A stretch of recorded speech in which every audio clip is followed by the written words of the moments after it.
Hello, everybody.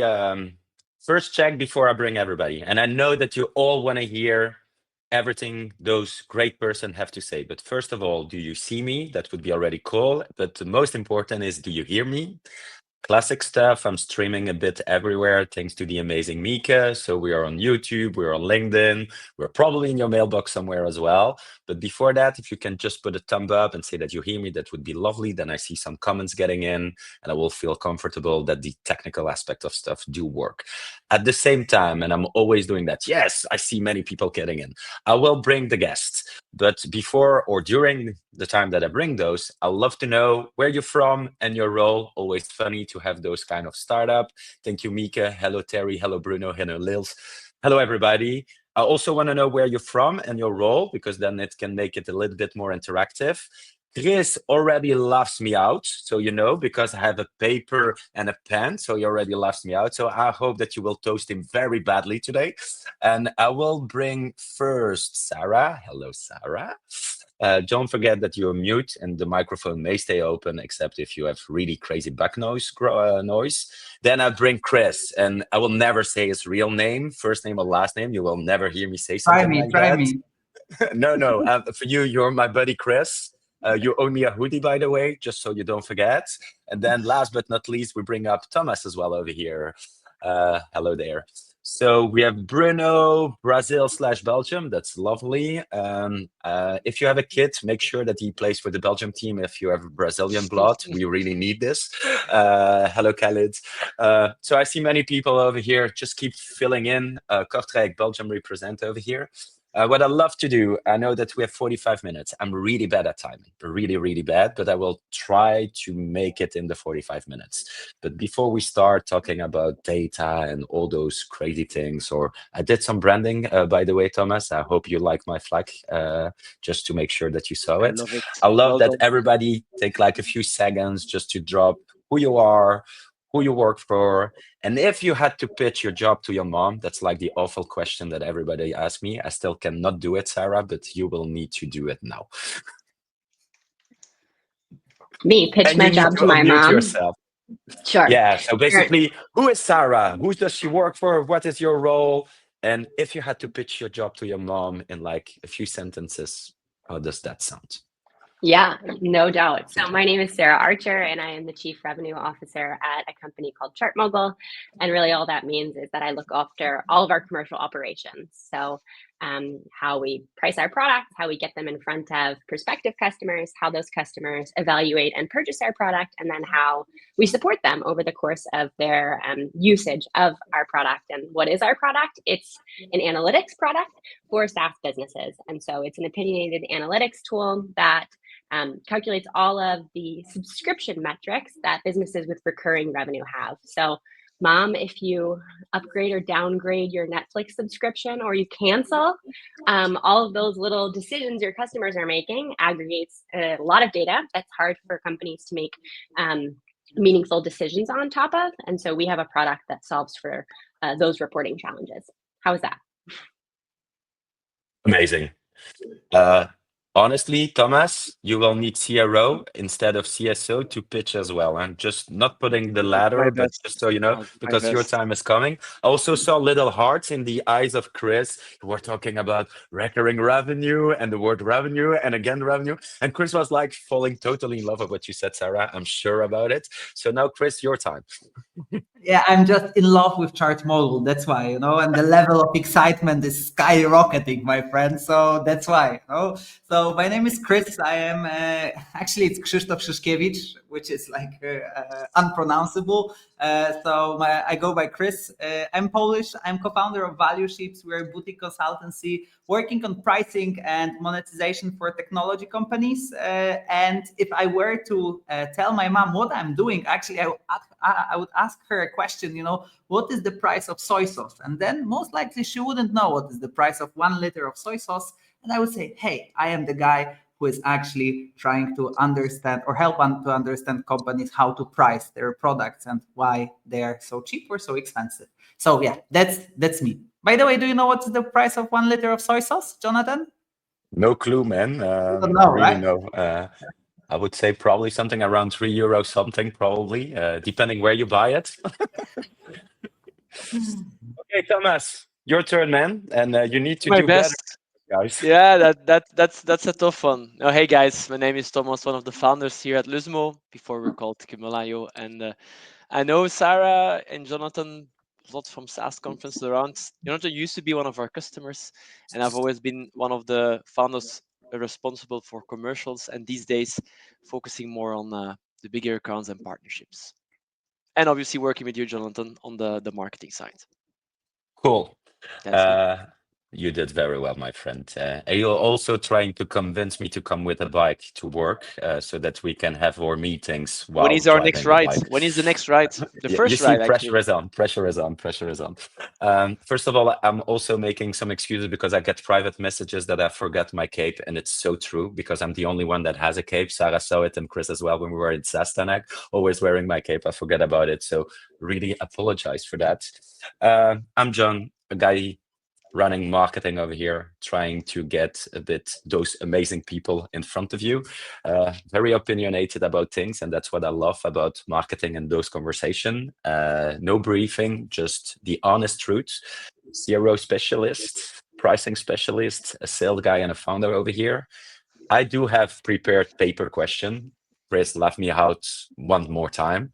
Where's If your there are question firefly? in the audience, if there are question in the audience, definitely drop them.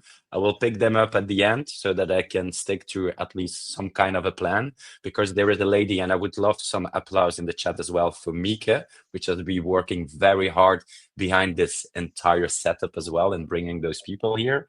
And if you don't remember why you did register to this, it's probably because you're interested in some topic around dashboards, analytics, you filled potentially a survey, you're part of those 226 people, and now we're bringing all that back, and I have a lot to share with you at the end of the session, but I wanted to have opinion of people.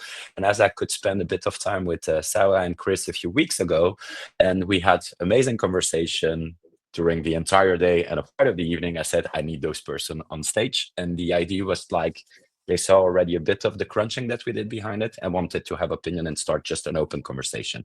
No good, no bad, just openness is what I'm expecting from all of you. And when I talk too much, just say, John, you talk too much.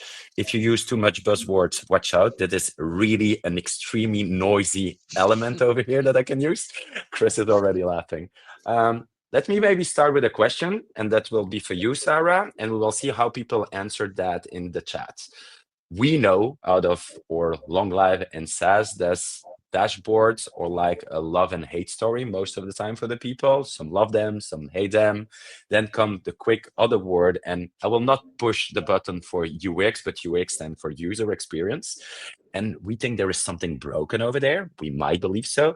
So I wonder, you probably have the figure, how many percentage, or how many out of all the people still export data to Excel to manipulate the data instead of using, analytic platform, dashboard platform? I would love to see the audience that didn't answer maybe the survey, or even if they answered, on a scale from 0 to 100%, how many percentage of the users still export data to Excel? I will give them a few seconds. You already have an idea about it, I guess. Let's see if they add it in.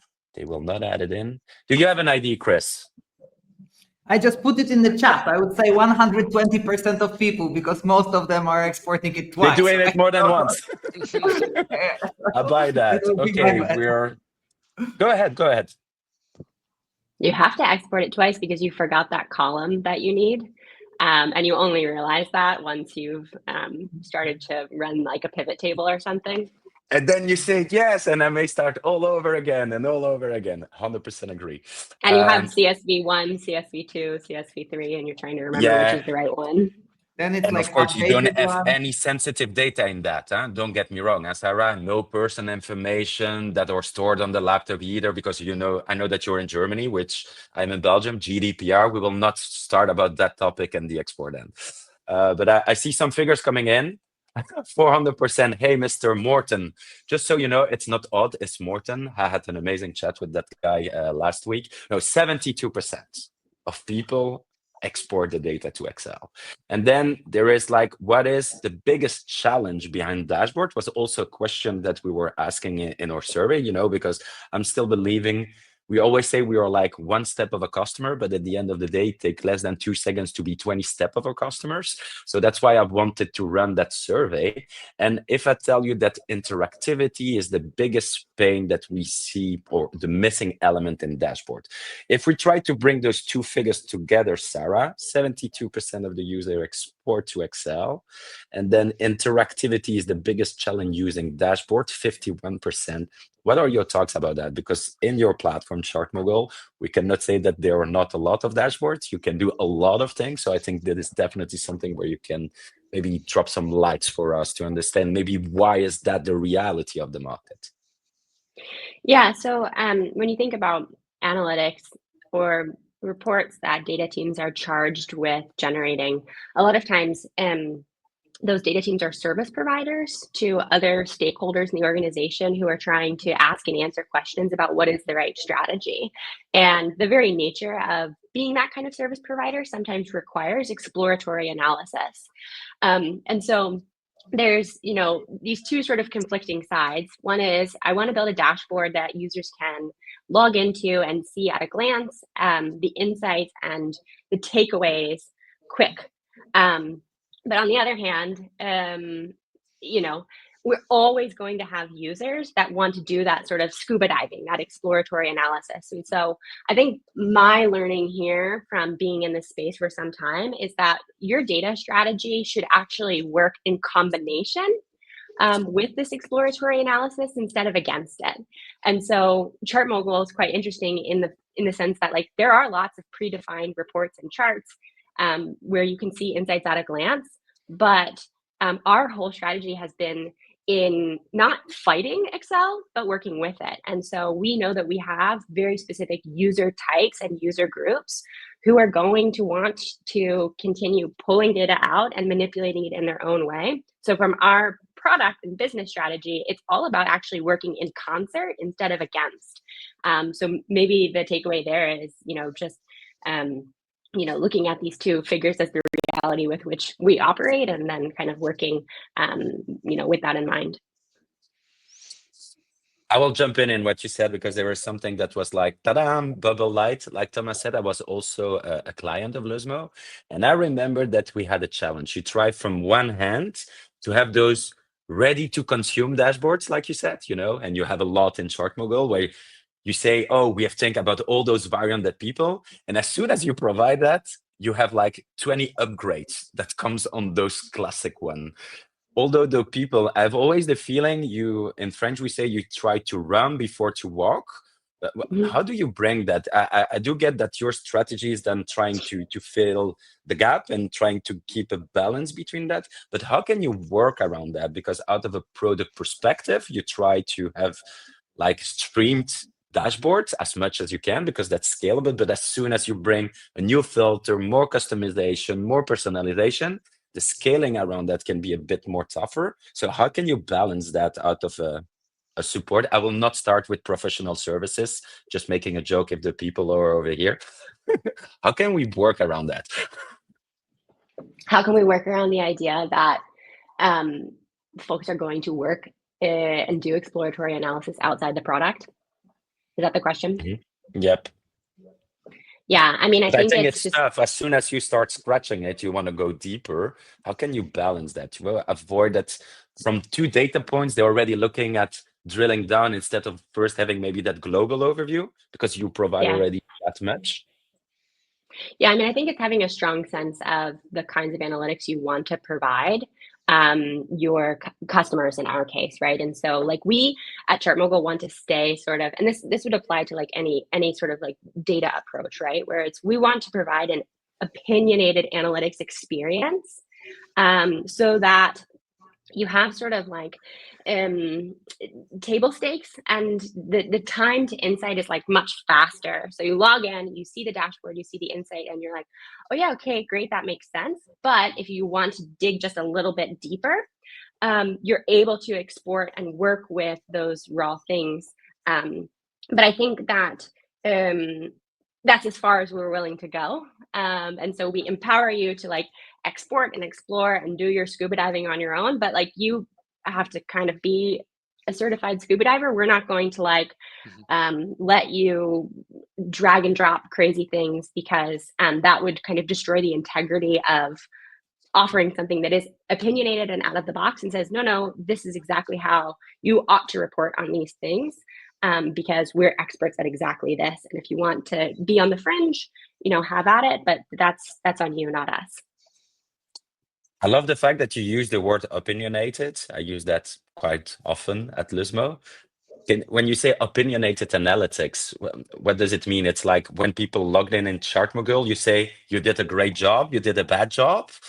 Is that opinionated marketing? No, it's not that. Opinionated analytics, sorry. So I think where data teams get sometimes stuck is in defining a report or a dashboard or a metric. So in our world, we have SaaS metrics. And so we're opinionated about what constitutes churn and how to calculate, for example, customer churn rate. And sometimes data teams can get a little bit too creative about things that just don't need to be creative. And so this is where teams get really stuck and paralyzed. And there's sometimes some conversations around, well, is it a marketing qualified lead, or how do you calculate customer lifetime value? And they get a little bit too flexible, and it results in chaos. And so when I say opinionated, I mean, this is the data that we're super familiar with. We know what is a churn rate. We know what is a lifetime value. We know what is net revenue retention. So trust us to calculate and show you those things. And then anything that you want to explore can be specific to your business, but we're going to give you sort of the industry standards on these things with really strict definitions, reasonably strict definitions. I have an unpopular opinion here. Can I add something, Jonathan? So yeah, sure. Don't you think, friends, that exporting things to actually Excel CSV should be a gated features, like in the only the most expensive plan? Because then, of course, I'm like a pricing person, so I would like to put higher price like on everything, of course. But then, if you think deeper about this, if people are starting to export the data from your software, right? If your dashboards are not good enough, not configurable enough, etc., it means that the usage of your solution is lowered. And we know, as a matter of fact, the lower is the usage of the solution, then the lower, like the higher possibility of churn churn risk of yours, right?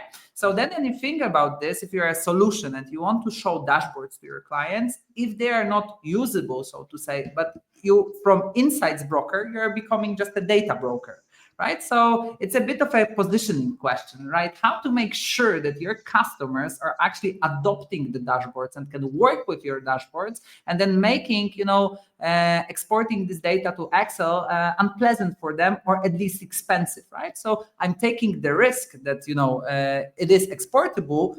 I'm getting a price for it because it's more expensive. And then I am okay that at some point they can churn because they perceive me as a data broker rather than an insight broker. So I think there's a bit more flavor to the concept of exporting the data. And we are doing a lot of data crunching ourselves. We're running around 100 primary researches, quantitative in our business.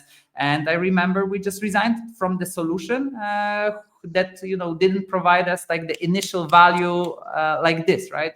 All the data had to be exported in order to transform them. So wanted to bring a bit of a pricing flavor or price tag flavor to the conversation. Yeah, it's interesting. I see Thomas doing like this as well. I think it's a very fair point, Chris. And Sarah, if you allow me, you speak about, I love the wordings of certified scuba divers. Imagine I would be a scuba diver, but I'm not certified, so meaning I can't work with Excel. I'm very basic level. How do you deal with those types of users? I'm pretty sure you also have these guys. Yeah, I mean, we have different user groups that we have to cater to, right? So I guess the alternative is like some people can barely swim. We have surface level users who will log into the dashboards and reports and pull, for example, the customer churn rate for Q2. And they're never really doing anything deeper than that. And that's perfectly okay. In fact, we want the product to have a really satisfying and quick, easy answer for them. And to satisfy the other user groups takes a different positioning and product marketing strategy. And so actually something we built a few years ago was a concept of data destinations. So you actually think about the concept of sending data. It's all normalized data, computed metrics with sort of our opinion about how to compute things like churn. And you can actually send it to Redshift, or you can basically use 𝘁𝗵𝗶𝘁 almost as like an ETL tool to send your data elsewhere. But then you really have to be that certified scuba diver, because if you don't know the data model, if you don't know what's in the tables, what the columns mean, then there's ostensibly nothing meaningful you can do, to satisfy a question within the business. And so what we try to do, Jonathan, is we try to do training sessions with folks, and we give them away for free. We call these training sessions extending the functionality of. And so when we see someone's doing this really superficial usage of the reports and dashboards that we make available, we're like, hey, we get it. Everybody has a different entry point to data literacy. And so let us show you what's possible, what you can do sort of beyond the functionality that might be obvious on a dashboard. And I think that that's a cool concept that could apply to lots of data teams, where when I sit down with our head of data, and he's showing me superset dashboards and he's showing me Jupyter notebooks, I'm like, this means nothing to me.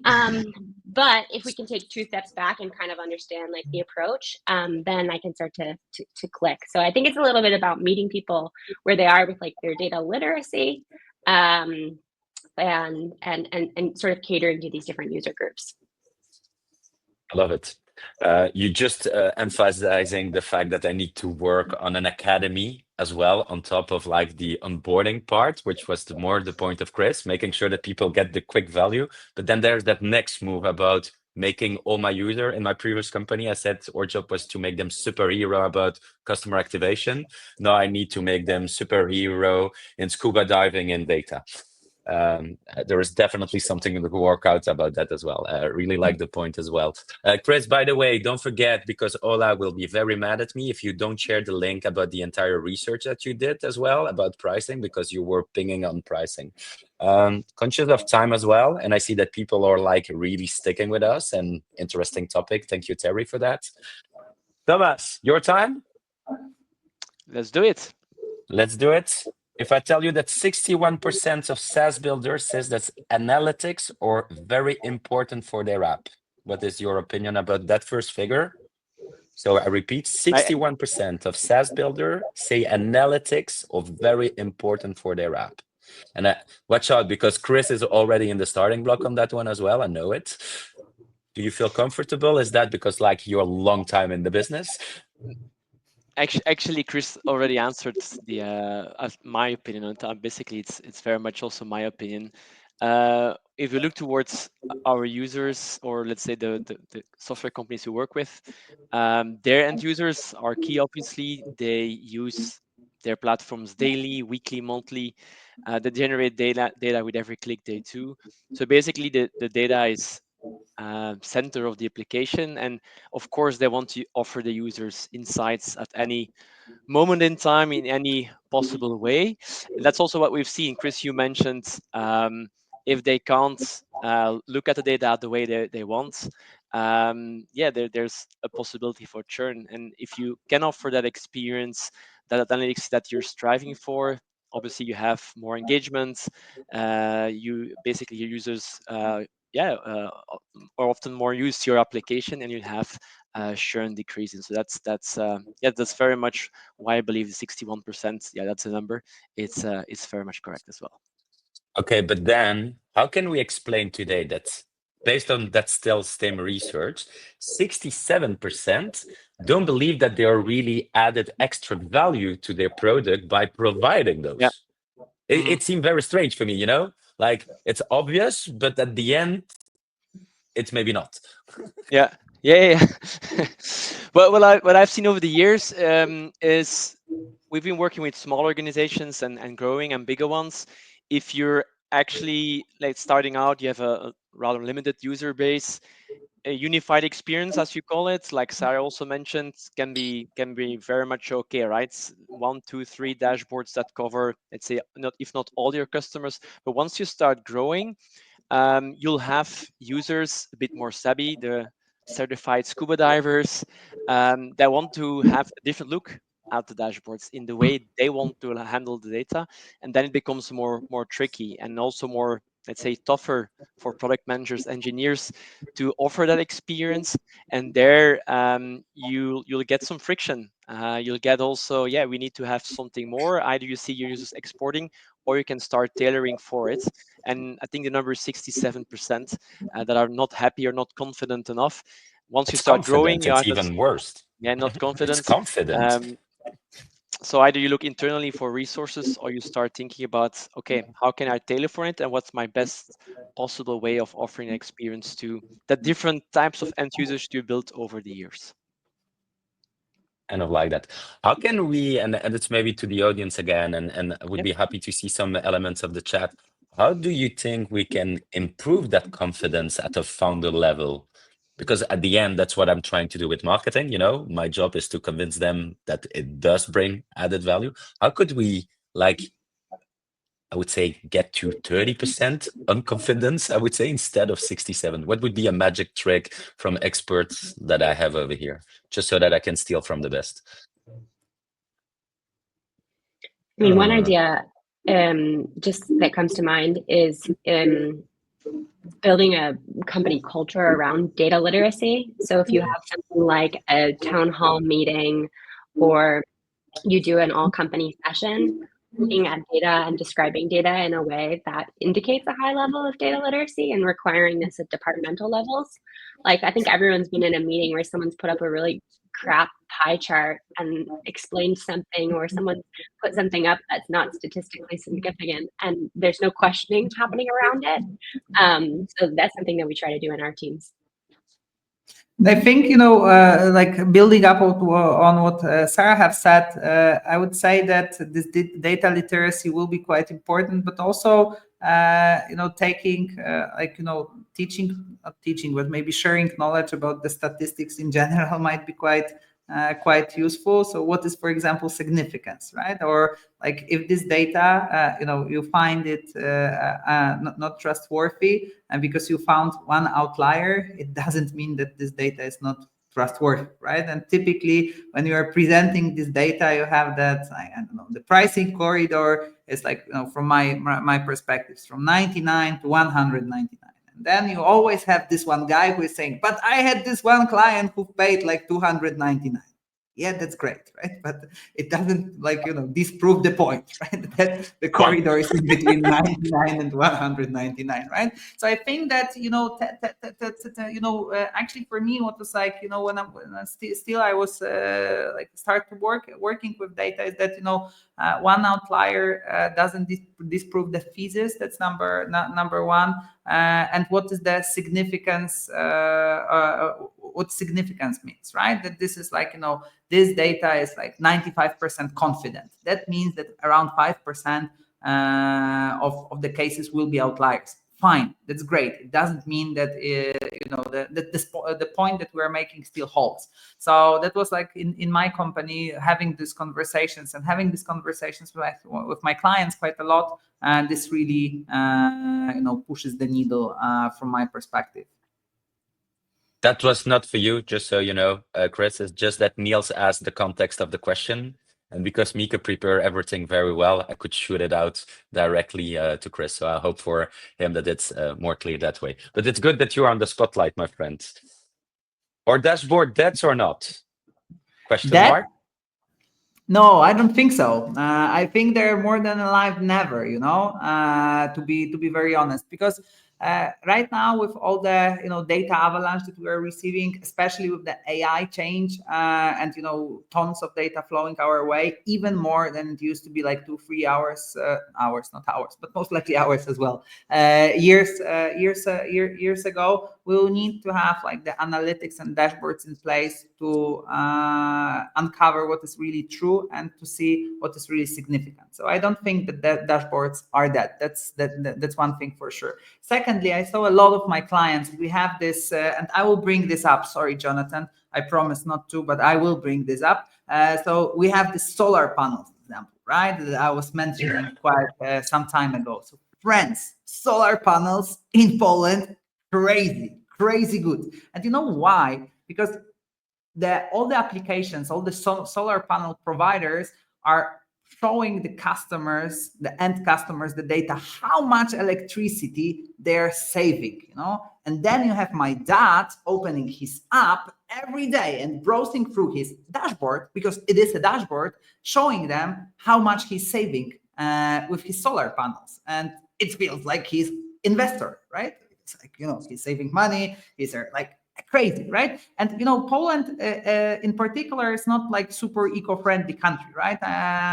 But solar panels are a really big deal in here. So it shows us, and you know, this is just a simple example, but it shows us how good data presentation that is showing the value, that is not showing you only the data, but is showing you an insight, right? Because there's a very big difference between the data and the insight that you are receiving. Exactly. And then the saving is an insight there.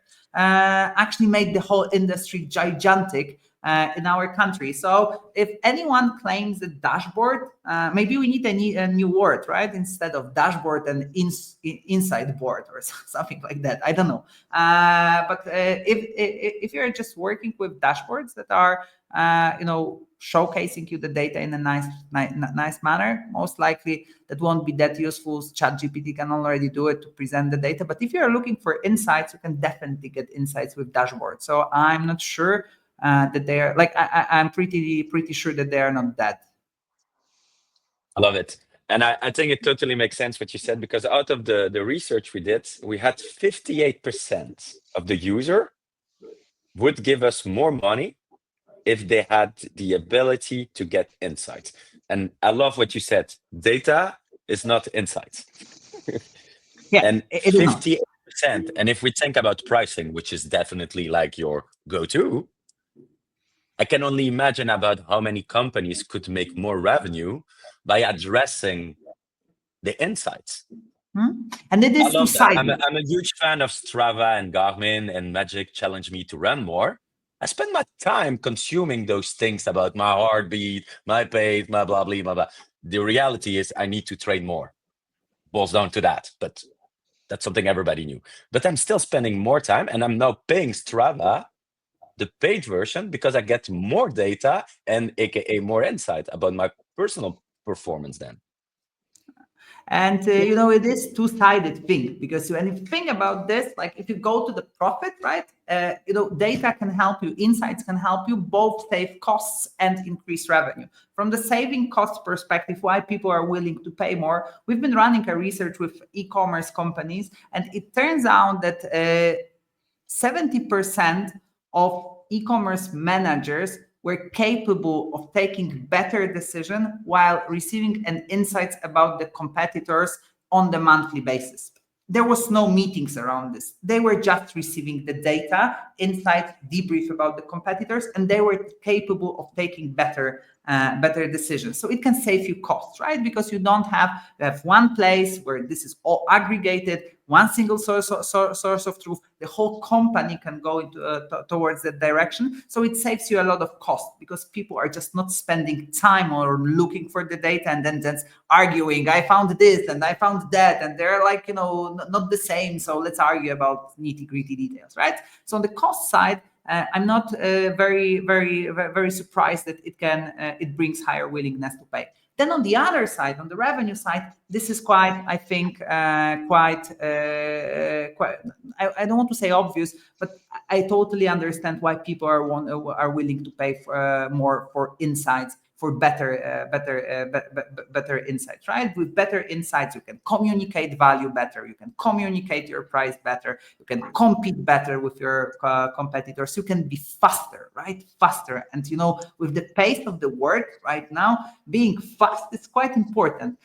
So I would say that the data point is surprising, because I would say it should be 95% of the people, but that's why you're here, man. That's why you're here. Number, That's why you are here, and that's Sarah doing yes, agree. It's just that I need to convince that audience about it. The side of obvious, state of obvious.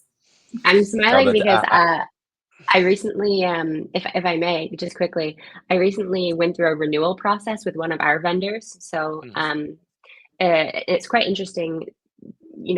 Sometimes they have this terrible thing called a quarterly business review, where a vendor that you buy from tries to tell you about your strategic priorities, and you're like, I don't know you from Adam.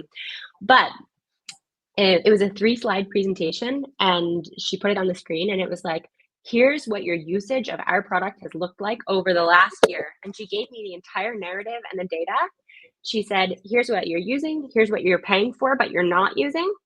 And here's what we see other people like your company using that you are not using. And so she framed this whole narrative for me. The next slide was her pricing. And I was like, cool, I don't even have to go justify this decision to our CFO because she's already done it for me. And so that was a really powerful way that, this person had just put together the data, the insights, and the narrative for me in a 3-slide presentation. And I was like, good, take my money. It's amazing, yeah? Thomas, yeah, and we should submit from minute 36 to test. And that was a PowerPoint presentation, or was it in the product you're using? It was in the product that we were using. So you can basically consult it you could put it up right now if you could. Yeah, I mean, I want this inside of 𝘄𝗵𝗶𝘁, so I can. Of course. We've built it in BI. We can see account usage, but wouldn't it be cool that if users could find this on their own? Of course, that's a good one. Love that. But it's funny because it's referring to, not only this is a side topic a bit, right? But it's not like we're talking about a lot about sales funnels, etc. And it seems like the person that, Sarah, you were talking to, put the lens of the buyer funnel, right? So how you're buying, how you want to present your, spend to your CFO. And this person is just doing the job for you, right? You have all the data in place. And then imagine it was clickable, the data, or you can work with the data within the offer. How cool it would have been. Maybe Luzmo can do it, actually.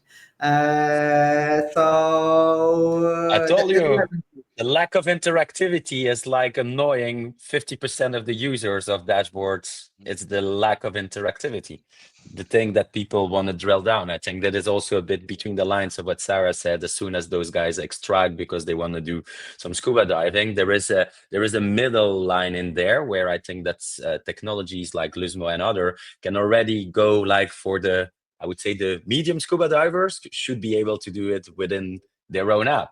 And that is, Thomas knows that much better. That is, I think, customizable, and personalization is probably where companies like Luzmo are evolving much more. At least that's what we feel from the market as well as a demand. We have even clients today that ask us, could you give our editor to the end user so that they can start crunching the data themselves? So like you said, Sarah, the lovely pie, but at the end, why a pie versus a bar? And then you want to build a second dimension in there. They have no clue. So they want to see how. What I notice as soon as we go into that direction, there is much more support required from our end as well, because like you also said, Sarah, people not always aware of what do they have as data available to be able to identify those things. And that is something I kind of like this. I saw thank you, Lindsay. She put this. I love the fact that I think that is where I love that the fact that education is embracing change, I never had the chance to do something like this at school, bringing directly that mindset within the students to be able to work around and evolving around it. So a big applause for that initiative. I think it's definitely the way to go, if you ask me. Cool. Question from the audience. I think you tackle them quickly. I'm conscious of time. 39 minutes live. We said 45. One day, will I be keeping my timing? Probably not, because I don't like to keep my timing, to be sure. Chris, there is some promo time over here, so I will re-put you on the main stream. No, I'm looking on the Terry's question by the sorry, way. I didn't. So it is Here you go then. quite interesting. You know, what is the role? What role does an AI agent have in interpreting the data and forming reliable and accurate insights? So I think that the question is like, you know, I think you can't really escape on maybe a controversial opinion and maybe not futuristic enough, maybe because I'm just opinionated. Chris, use the word opinionated. It's a very opinionated thing that I would just say, friends. So the thing is that I think that you can't really escape. So one thing, as answering your question, is that yes, AI agents will be important, and I think they will help people to work with the data, analyze the data, etc. One thing that will be quite hard, and I see this in my pricing studies that are like business specifics, you need to have. You need to make sure what questions you would like to ask, right? So, and this is where AI, of course, can help and can source you with the ideas. But if you are not data literate, it will be hard for you to go to scratch, you know, below the surface, right? You will learn like the basics, you know, your NRR should be like, you know, 130 crazy, below 100, you should work on expansion revenue, those types of insights. I think AI agent can provide you with already right now. Nevertheless, I think if you want to go deeper and if you you know, on the data translator, so to say, role, still you need to know what to ask for, and data literacy will help with that for sure. And then imagine that, you know, you can use Excel, but you don't really know math. Then Excel is not that helpful. Of course, it can be a bit helpful, but it's not that helpful if you don't know the basics. I don't know, you don't know what the standard deviation is, for example. So I think that it's going to be AI human collaboration for this particular part. But Jonathan, Sarah, Thomas, maybe you have any other opinions, because I think the question is spot on. Let's go, Sarah. Sure. I mean, this is really top of mind for me because I'm writing a blog post right now. We've just built something experimental over the course of the last 2 weeks, where you can connect our analytics product to AI tools that support the model context protocol. And essentially what that means is it just allows you to chat with your revenue data. And the use cases are like pretty remarkable. It's exploratory, it's new, but I think to your point, Terry, like, yes, people are lazy and they want to be delivered these insights. And what I'm seeing so far is that it's just making the data quite a lot more accessible. And so the use cases are, you can do like really quick ad hoc analysis conversationally. But you can also clean and normalize the data. Like today I was playing with this in Claude, and I can say, you know, find for me all of the potential duplicates using this logic, or normalize like this data set based on this guidance. And so I didn't even know our data team was working on this, and they were like, hey, this is ready for customers to test. And so yeah, hopefully that means it'll just make all of this a bit more accessible. I guess with what Chris was saying, which it needs some you know, gut and mind checks, because you don't know, it's sometimes hallucinating on, you know, domains that don't exist, or little things, but it's pretty crazy. I can add to that, John. Maybe a few cents on mine. I totally agree with you, Sarah, Chris. If you tie back to the type of end users that might be growing variety over time, I think when I speak about AI and AI agents, what I see speaking to our customers and SaaS builders is especially end users who don't have a lot of time and want an answer to their question. Then an AI or an AI agent comes in. Or secondly, tying back to the uncertified scuba divers, if you just don't have the skills to either to work with Excel or then have the time to build any skills, then you just ideally work with an AI agents to basically give the insights you can't find directly into the platform you're working with. So fully agree with you, Sarah, Chris. So it gives you extra options to serve customers that you aren't serving at the moment with your application. And then if you want to go deeper, for example, again, sorry for coming back to pricing, the only domain that I know.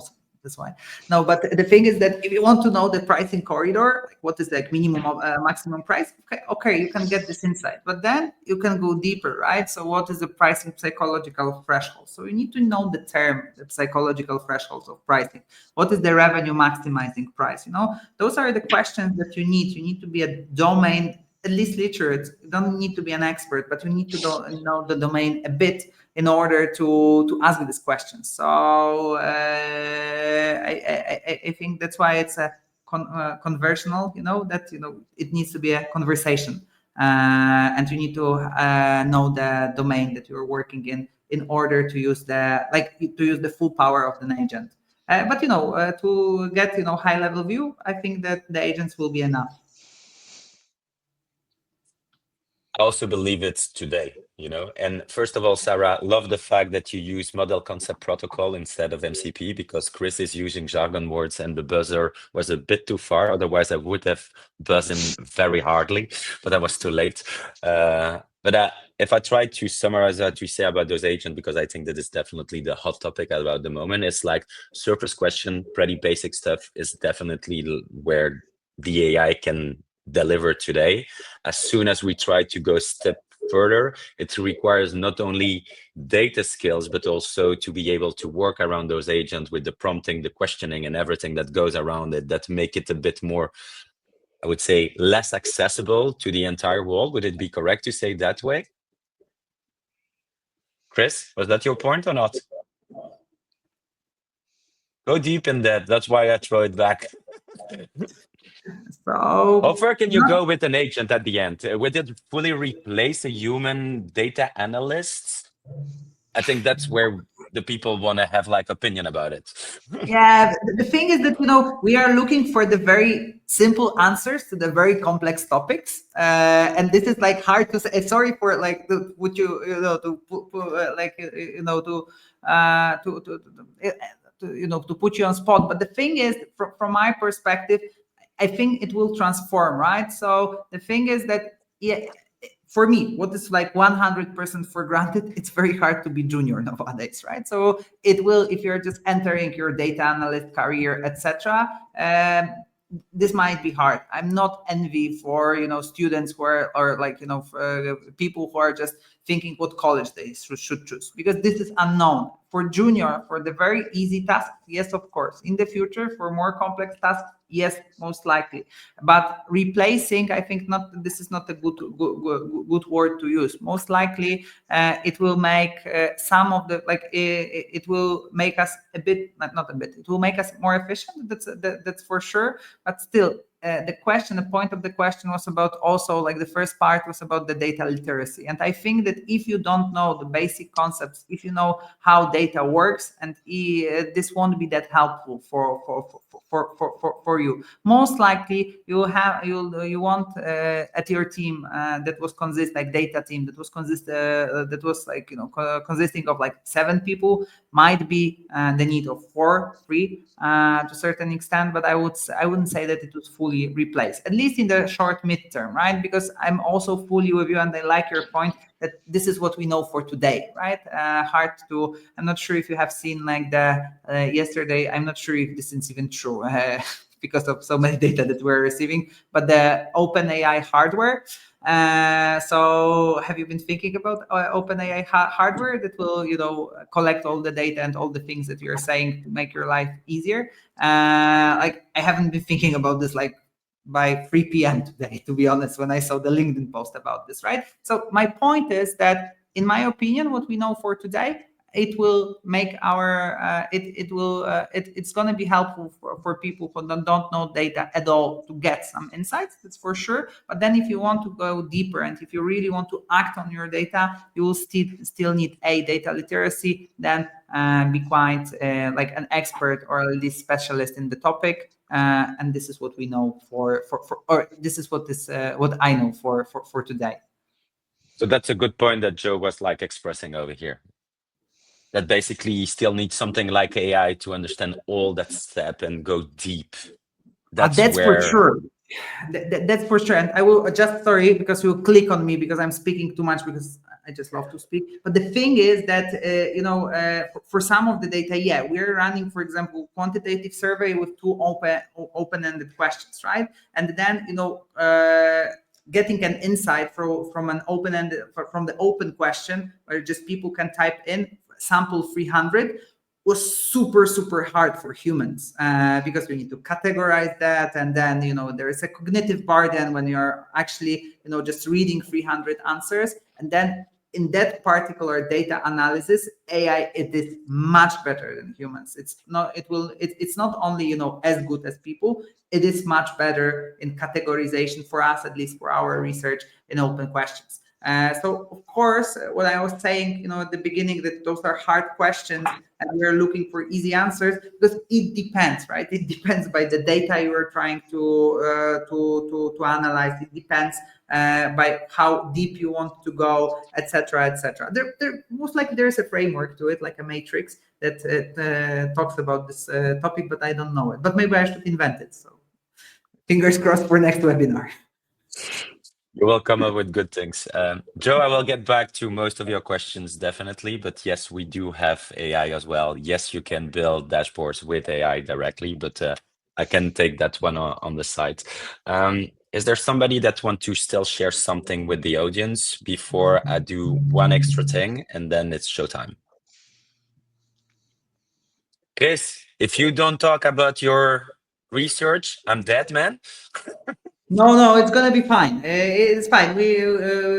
Jonathan was referring because we're gathering plenty of pricing data, and recently we shared the pricing benchmarks on CE region, but we also have a benchmarks for Benelux regions. We also have benchmark for France. So if you're interested how actually SaaS companies are charging for their software, we do have benchmarks, and maybe next time we should actually visualize it with Luzmo.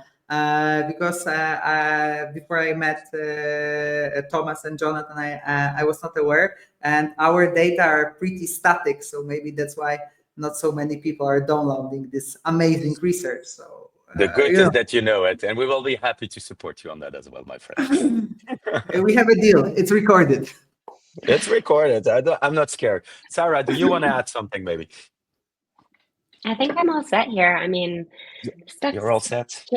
Changing crazy fast. I mean, this MCP server stuff's nuts, and I just want to spend more time with our data team after this conversation. So yeah, thanks for having me on. Thank you very much for being with us, Sarah. Thomas. Nothing special. I'm looking forward to your surprise, John. Okay, then now I need to make showtime now and try not to break everything at the same time, trying to run screen sharing and everything, which is now stuck, of course, otherwise it wouldn't be fun at all. Here we go. Yes, share. I don't know if we have it on the screen. Yes, we even have it on the screen. So the URL will be dropped in the chat. That is, but you see it, research.luzmo.com. So as I told you, everything we have been discussing, the couple of figures that we've been dropping, are part of an entire research that we have done. So dashboard dead, dying, or evolving. And I hate gated content. Hear me well? I hate gated content. I want to give as much as I can to the community because you help us build this. So what you see over here is all those analytics, and there are drill downs, they are interactive, you can play with it. There are many data points that you can use to maybe make better decisions from data to insights. Just love that. I will make stickers of that, Sarah, just so you know about it, because of you, because data or not insights. I need to make t-shirts of that. We put everything accessible. You can drill down. And if you want to see how we build this in less than a day, and when I say we, I should not say we, it's basically 𝗵𝗶𝗶𝘁, which I still need applause over here, which is hidden down over here somewhere. And the guy that built this is one of our product manager called 𝗵𝗵𝗶𝘁. He hates being put behind a camera. He's not like John and Chris. He hates it.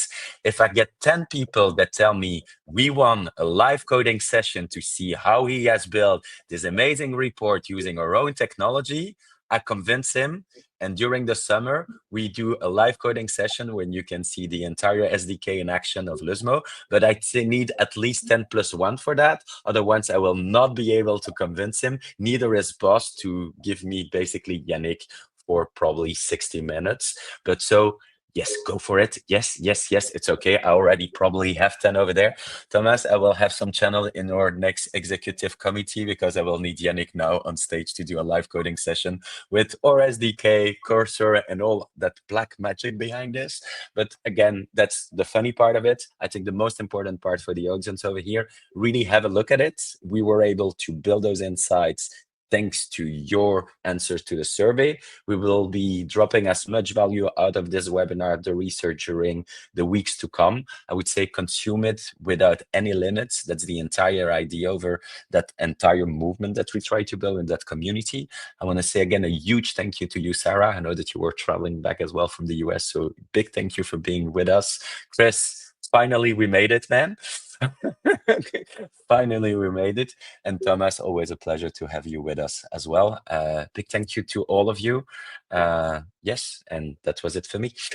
Thank you. I will make the one final remark. It's good that you were taking notes because if it was an AI, it would have think that we are on the scuba diving classes. So, you know.